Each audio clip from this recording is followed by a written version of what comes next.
18h tout pile sur Grand Lille TV, et bonsoir à toutes et à tous, bienvenue dans une nouvelle édition du journal de la rédaction. Nouvelle grille cet été à partir de ce lundi 1er juillet, on sera en direct tous les jours de 16h à 20h, 4 heures d'infos, d'images, d'actualités dans votre métropole lilloise. Ça commence dans un instant avec le journal de la rédaction aujourd'hui.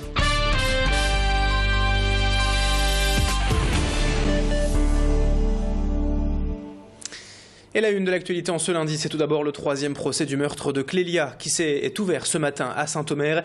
La jeune femme avait été retrouvée morte en février 2008 sur les bords de la Deûle à Lambersart après une fin de soirée passée entre autres en compagnie de son petit ami de l'époque.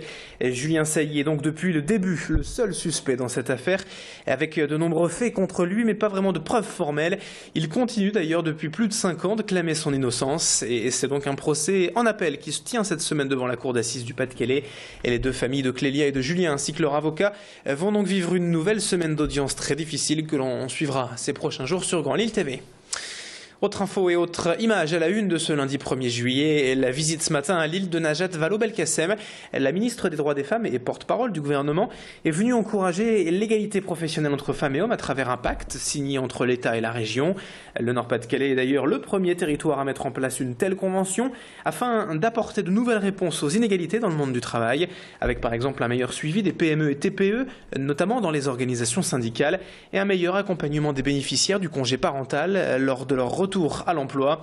Macha Grunessen a donc suivi cette visite ministérielle ce matin à Lille et on écoute Najat Vallaud-Belkacem à ce propos, la ministre sur Grand Lille TV. Les indicateurs que nous avons dans la région sont plutôt qu'on est dans un territoire particulièrement frappé par les inégalités de fait. Qu'il s'agisse des inégalités professionnelles, on voyait les chiffres tout à l'heure qui sont quand même assez importantes comparativement à d'autres territoires, mais aussi des violences, par exemple faites aux femmes. Les chiffres sont assez importants aussi. Raison de plus pour travailler dans ces régions-là. Dans le reste de l'actualité du jour, mais en bref, dans cette édition, les traditionnelles hausses de prix du 1er juillet. Et comme chaque année, pas mal de tarifs augmentent. Aujourd'hui, des tarifs réglementés surtout, notamment le prix du gaz et du tabac, mais aussi la TVA sur certains services à la personne. Côté bonne nouvelle, on note tout de même la hausse de l'allocation chômage et de la couverture maladie universelle. Enfin, sachez également que l'éclairage nocturne est modifié à partir d'aujourd'hui pour faire des économies d'énergie. En effet, toutes les illuminations de bâtiments non résidentiels et l'éclairage des vitrines de magasins devront désormais obligatoirement s'éteindre plus tard à 1h du matin. Dans le reste de cette édition, 18h03 et c'est parti pour 2 mois de travaux à la gare Lille-Flandre. Un important chantier de rénovation démarré il y a déjà 2 ans et qui touche à sa fin. La phase 3 a en effet démarré ce lundi matin et jusqu'au 25 août. Les voies numéro 10 à 16 seront concernées et fermées à la circulation. Ce que la SNCF appelle la gare annexe va donc être entièrement rénovée et pendant les travaux, le trafic régional sera ralenti de 30%, mais les TGV, eux, circuleront tout de même normalement. Le but de ce chantier est de créer une voie supplémentaire et d'améliorer les espaces de circulation et d'attente pour les voyageurs pour plus de confort pour chacun. Coût total des travaux, près de 55 millions d'euros supportés aux 3/4 par le conseil régional. Présentation de ce chantier en détail avec Jean-Yves Darrot, responsable de la communication de RFF, sur les rails, au micro d'Alexandra Gossin. Donc ici nous sommes donc sur les voies 14 et 15, donc voies qui ont été préparées dans la mesure où on a retiré les anciennes voies, l'ancien caillou, et donc vous voyez un site qui est prêt lui à recevoir sa voie nouvelle. Donc voie nouvelle qui est amenée par engin mécanisé classique de travaux publics. Donc ce sont des panneaux de voie qu'on va être amené à poser pour reconstituer la voie. Et ensuite on va procéder aux différentes opérations qui permettront d'avoir une voie définitive, c'est-à-dire du ballastage, donc on va amener le caillou et ensuite on va procéder à des opérations mécanisées qu'on appelle le bourrage et le dressage de la voie pour lui donner ses caractéristiques géométriques définitives, c'est-à-dire mettre la voie à niveau. Autre chantier d'envergure d'ailleurs dans l'agglomération lilloise cet été, la rénovation de la patinoire Serge Charles de Ouascal pour sa 3e et dernière phase. Les travaux ont en effet commencé déjà en 2003 mais vont enfin se terminer cet été.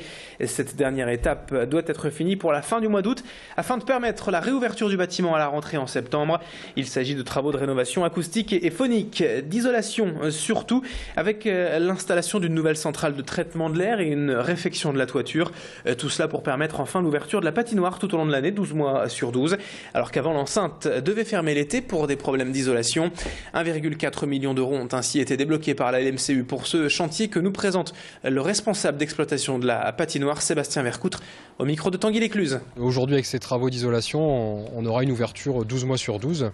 Une température à l'intérieur de l'équipement de 12 degrés, c'est l'objectif qui est visé, ce qui permettra aussi d'améliorer le confort des salariés, donc de l'équipe d'exploitation de la patinoire, notamment en période hivernale. Mais du coup, cette ouverture estivale permettra d'avoir une pratique un peu particulière, parce qu'on n'a pas forcément l'habitude d'aller à la patinoire l'été.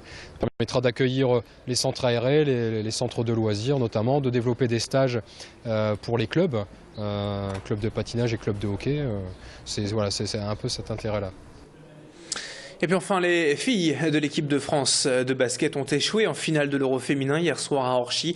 Les braqueuses, comme elles se surnomment depuis plusieurs années, se sont inclinées d'un petit point, 70-69 face aux Espagnols hier. Malgré un parcours parfait jusque-là dans cet Euro qui se joue en France, les coéquipières d'Émilie Gomis, joueuse de Villeneuve d'Ascq, ont cédé au pire moment en finale devant le public français.